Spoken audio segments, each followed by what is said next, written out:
Nabi Musa alaihi salam sudah hidup nyaman. Tempat tinggalnya di mana? Istana Fir'aun yang megah, sampai hari ini menjadi salah satu dari 7 keajaiban dunia. Makam-makamnya piramid kuno, tegak, gagah, berdiri sebagai saksi bisu kehebatan Fir'aun. Di sana Musa berada, tapi ternyata batin Musa alaihissalam berontak melihat kezaliman. Akhirnya dia lihat 2 orang antara rakyat Fir'aun dengan seorang Bani Israel berkelahi. Lalu Nabi Musa melerai, tapi karena orang ini tidak mau dilerai, Musa meninju. Dan takdir berkata lain, niat untuk meninju, mati. Ini hebatnya Musa, niatnya tidak membunuh, mati. Sebaliknya orang kita bolak-balik mau niat mati, malah pingsan pun tidak. Musa marah Fir'aun. Akhirnya Musa terusir dari istana Fir'aun. Gagalkah Musa? Tidak. Kegagalan tidak pernah terjadi pada nabi-nabi Allah. Maka jangan pernah merasa gagal dalam hidup. Apa yang terjadi pada Musa alaihi salam? Allah ingin menjadikan Nabi Musa lebih tinggi derajatnya. Mundur sejenak, mundur selangkah. Hakikatnya Allah ingin mengangkat maju 3, 5, 7 langkah. Begitulah Allah mengangkat derajat orang beriman. Apa sebenarnya yang ingin diajarkan Allah kepada Nabi Musa alaihi salam? Bukan kalah, bukan gagal. Nabi Musa dididik oleh Allah Subhanahu wa taala. Lalu dia pergi berpetualang, berkenalan dengan Syuaib. Samani hijaj, menjadi pengembala kambing 8 musim 8 tahun lamanya, berlatih kesabaran sampai akhirnya dia sudah layak menjadi pemimpin. Idhab ila Fir'aun, pergi engkau kepada Fir'aun, innahu tagha. Fir'aun sudah melampau batas. Wa qula lahu qawlan layyina, katakan kata-kata yang lembut kepada Fir'aun. La'allahu yatadzakkara aw yakhsha, mudah-mudahan dia ingat dan dia takut kepada Allah. Tidak ada kegagalan dalam hidup. Nabi Ibrahim alaihissalam marah Raja Namrus. Apa kata Namrus? Kumpulkan kayu-kayu bakar, bakar, harriquhu, bakar dia. Gagalkah Nabi Ibrahim? Tidak. Ibrahim tidak pernah gagal dalam hidup. Sebenarnya Allah ingin mengajarkannya supaya berpegang kepada tali Allah. Di sana tawakalnya putus, tak ada satupun tempat bergantung. Api menyala, tabiat api panas akan membakar, gosong, melepuh, hancur, menjadi abu, dihembus angin, hilang. Tapi Allah tidak ingin membuat Ibrahim hilang. Justru tabiat api berubah menjadi dingin. Ya nar, hai api, kuni bardan, jadilah engkau sejuk, dingin. Andai Allah hanya berkata sejuk, mungkin Nabi Ibrahim akan mati kedinginan, membeku. Tapi Allah tutup ayat itu. Ya naru kuni bardan wasalaman,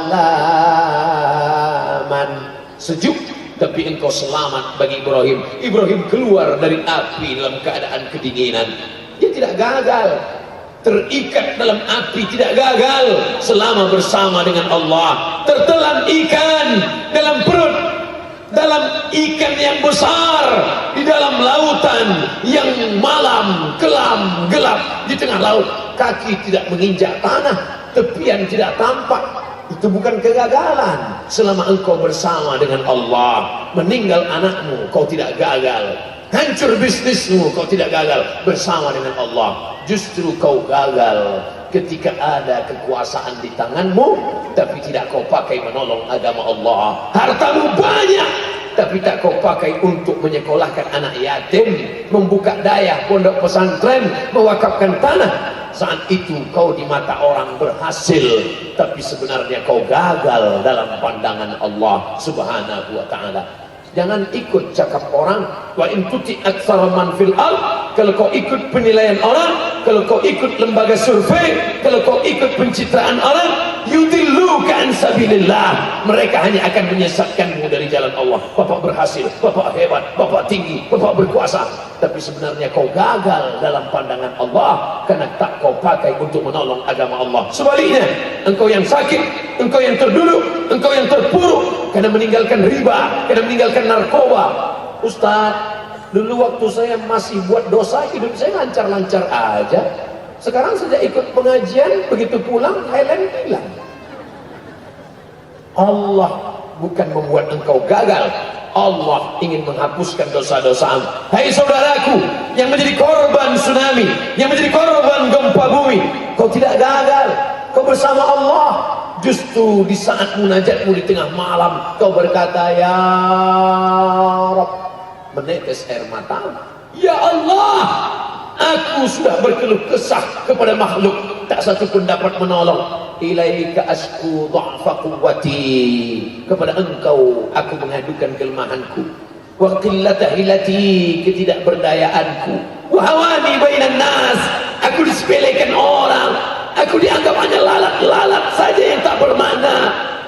Anta rabbul mustad'afin, engkaulah Rabb Allah, tempat mengadunya orang-orang yang lemah. Saat itu kau bukan gagal, saat itu engkau sedang berada dalam puncak keimanan. Merenung sejenak, itu yang dipesankan oleh Sayyidina Abu Darda radhiyallahu anhu. At-tafakkur sa'ah, berpikir sejenak, merenung sejenak, khairun min qiyamil lailah, lebih baik daripada engkau bertahajud sepanjang malam. Maka saudaraku yang sedang terpukul, yang sedang tertimpa musibah, yang sedang gagal, orang berkata kau gagal, tapi sebenarnya tidak. Main otak, settingan otakmu mesti kau ikutkan pada petunjuk Allah, petunjuk Rasulullah SAW. Ada orang yang kau sangka sedang mendapatkan nikmat, tapi sebenarnya dia sedang mendapatkan nikmat berbaju laknat.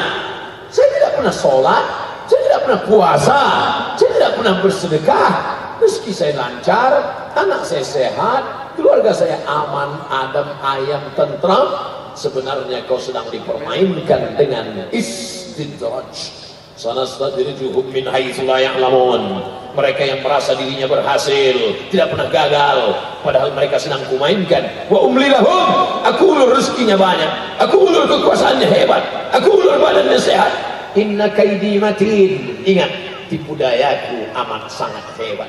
Maka saudaraku yang gagal dalam bisnis, saudaraku yang gagal karena sakit, saudaraku gagal dalam rumah tangga, sebenarnya kalau kau sabar, kau serahkan diri kepada Allah, engkau sedang diuji oleh Allah. Kalau kau sabar, ma tawadha'a, tidak ada satupun orang yang merendahkan dirinya kepada Allah. Kalau semua orang sudah tidak mau mendengarmu, maka berbisiklah ke tanah, berbisiklah ke bumi, maka makhluk-makhluk langit akan mengabulkan doa-doamu. Di sujud terakhir kau katakan subhana rabbiyal a'la wa bihamdihi. Allah akan memperkenankan doa kita insyaallah. Amin ya rabbal alamin.